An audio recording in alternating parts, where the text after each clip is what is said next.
Hello friends, welcome back to the channel. This is your friend Manav all the way from California USA. तो कैसे आप सब लोग? उम्मीद करता हूँ सब ठीक चल रहा होगा। तो आज की वीडियो में बात करते हैं कि क्यों एंड कैसे इंडिया से काफी लोग आजकल इलीगल तरीके से मैक्सिको बॉर्डर के थ्रू यूएसए में एंट्री करने की कोशिश कर रहे हैं। ये ट्रेंड बढ़ता ही जा रहा है और इसका रीजन है visa wait times, better economic opportunities और अच्छी जिंदगी की तलाश। यहाँ पर हम बात करने वाले हैं कि क्यों और कैसे इंडिया से हमारे भाई लोग ये रिस्की रूट लेते हैं और कौन कौन से चैलेंजेस भी फेस करते हैं। तो सबसे पहले बात करते हैं कि क्यों इंडिया से लोग मैक्सिको के थ्रू यूएसए क्यों जा रहे हैं। तो पहली चीज जो समझ आती है, एंड आपने सुना भी होगा कि वीजा का लंबा इंतजार और रिस्ट्रिक्शंस। बहुत सारे लोगों को वर्क वीजा जैसे H1B या ग्रीन कार्ड या विजिटर वीजा के लिए काफी लंबा वेट करना पड़ता है, क्योंकि यूएसए की इमिग्रेशन पॉलिसीज काफी स्ट्रिक्ट हैं एंड स्लो भी हैं, क्योंकि बहुत सारे केसेस एक तो बैकलॉग में पड़े हुए हैं एंड काफी सालों से बैकलॉग में ही है। इस वजह से लोग इलीगल तरीके से यूएस में एंटर करने की सोचते हैं, जो कि बहुत ही रिस्की होता है। दूसरी चीज जो समझ आती है वो है बेहतर इकोनॉमिक अपॉर्चुनिटीज। यूएसए में सैलरीज इंडिया के कंपैरिजन में काफी अच्छी होती है।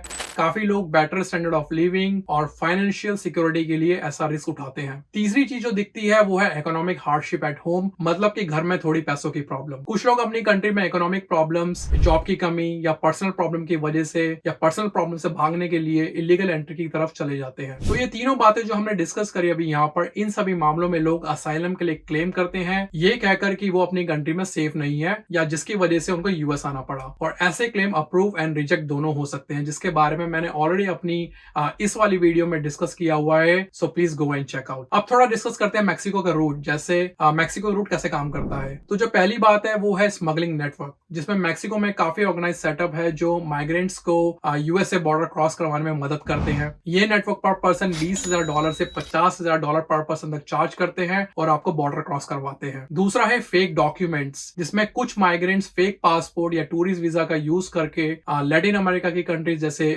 ब्राजील, इक्वाडोर या पनामा पहुंचते हैं। यहाँ पर एंट्री बहुत इजी होती है। वहां से वो मैक्सिको आते हैं जंगल एंड पहाड़ों को क्रॉस करके और इलीगल तरीके से यूएसए मैक्सिको बॉर्डर को क्रॉस करते हैं, जो कि बहुत ही ज्यादा डेंजरस है। तीसरा है डेंजरस जर्नी, जिसमें सेंट्रल अमेरिका और मैक्सिको के रास्ते में लोगों को काफी मुश्किलें फेस करनी पड़ती है, जैसे एक्सट्रीम वेदर देखने को मिल जाता है, फिर लंबा सफर भी तय करना होता है। वहां के लोकल कार्टेल्स, वहां के लोकल ह्यूमन ट्रैफिकर्स का सामना भी करना पड़ता है, जो कि आपसे पैसों की डिमांड करते रहते हैं और जबरदस्ती आपकी जरूरत की चीजों को नुकसान भी पहुंचा देते हैं। अब बात करते हैं चैलेंजेस और रिस्क की। तो सबसे पहले आपको जान का खतरा होता है। यूएसए मैक्सिको बॉर्डर क्रॉस करना बहुत ही डेंजरस है। माइग्रेंट्स को डिहाइड्रेशन हो जाती है, भूख लगती है तो कुछ खाने को नहीं मिलता, जर्नी में वायलेंस या डेथ का सामना तक करना पड़ सकता है। रास्ते में रेगिस्तान और नदियां भी पड़ती हैं, जिनको क्रॉस करने के लिए एक बहुत बड़ा रिस्क भी है। आप सर्च कर सकते हो रियो ग्रांडे रिवर और सोनोरन डेजर्ट के बारे में, जो कि बहुत ही ज्यादा डेंजरस है एंड इस रूट में ही पड़ते हैं। दूसरी दिक्कत आती है डिपोर्टेशन की। हाँ जी, अगर आप पकड़े गए तो आपको इमिग्रेशन डिटेंशन सेंटर में रखा जाता है। अगर आप असाइलम या किसी और रिलीफ के लिए क्वालिफाई नहीं करते तो आपको वहां से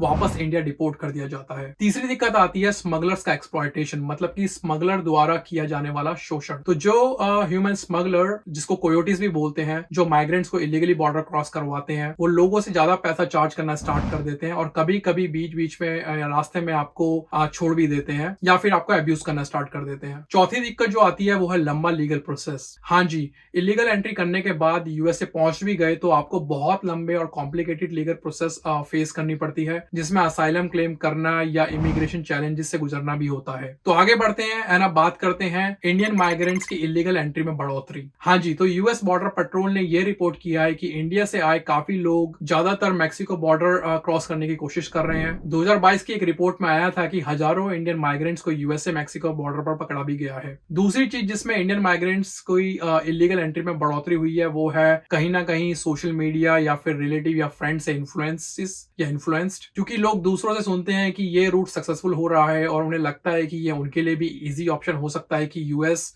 चले जाओ, इजीली बॉर्डर क्रॉस कर लो एंड फिर उसके बाद लाइफ सेट हो जाएगी। तो ऐसा सबके साथ तो नहीं होता। अब बात करते हैं कि यूएस पहुंचने के बाद नेक्स्ट स्टेप क्या लेते हैं लोग। तो यहाँ पर लोग यही सोचकर आते हैं कि असाइलम फाइल हो जाएगा पहुंचकर एंड फिर हम काम कर पाएंगे। तो ये इतना आसान भी नहीं है। इसके बारे में मैंने ऑलरेडी अपनी पुरानी वीडियोस में डिस्कस कर चुका हूं, जिसको आप मेरे चैनल पर देख भी सकते हो। इन शॉर्ट, यूएसए में असाइलम पाना आसान नहीं है। आपको एविडेंस और प्रूफ देने पड़ते हैं और असाइलम क्लेम रिजेक्ट होने पर आपको डिपोर्टेशन का सामना तक भी करना पड़ता है। एट लास्ट बात करते हैं उन कॉन्सिक्वेंसेस की जो आपको फेस करने पड़ सकते हैं इलीगल बॉर्डर क्रॉस करने के बाद। तो पहला है परमानेंट बैन फ्रॉम यूएस, जिसमें इलीगल इलीगल तरीके से यूएसए एंटर करना आपको परमानेंट बैन करवा सकता है from legally entering into the US. मतलब कि मान लो अगर आप यूएस इलीगल एंटर हुए हो एंड आपको डिपोर्ट कर दिया जाता है एंड कल को अगर आपकी फैमिली, आपके बच्चे आपका यूएस वीजा लगवाते हैं तो यूएस कभी आपको वीजा नहीं देगा, क्योंकि इलीगल एंट्री में जब आप पकड़े जाते हो तो वो आपके फिंगरप्रिंट्स, आई स्कैन लेते हैं जिसको बायोमेट्रिक भी बोला जाता है, एंड जब आप अपना वीजा प्रोसेस करवाओगे तो बायोमेट्रिक में वो आपको इजीली पकड़ लेंगे। तो अगर आपको लगता है कि फ्यूचर में आप यूएस लीगली एंट्री करोगे थ्रू वीजा या फिर ग्रीन कार्ड, तो कभी भी इलीगल रूट मत ही लेना। दूसरा है फैमिली सेपरेशन। तो कहने का मतलब ये है कि जो लोग अपने फैमिली के साथ बॉर्डर क्रॉस करते हैं इलीगली एंड पकड़े जाते हैं, उन्हें लीगल प्रोसेस के दौरान अपने बच्चों से या रिलेटिव से अलग कर दिया जाता है, जो कि काफी ट्रॉमेटिक होता है, क्योंकि वो एक तरह से आप एक तरह की एक जेल में ही हो जहां पर आपको वो कुछ दिन रखते हैं और आपके प्रोसेस को या आपके क्लेम्स को वो एनालाइज करते हैं। लास्ट है लॉन्ग टर्म इन जेल। मतलब कि अगर आप पकड़े जाते हो तो आप लंबे समय तक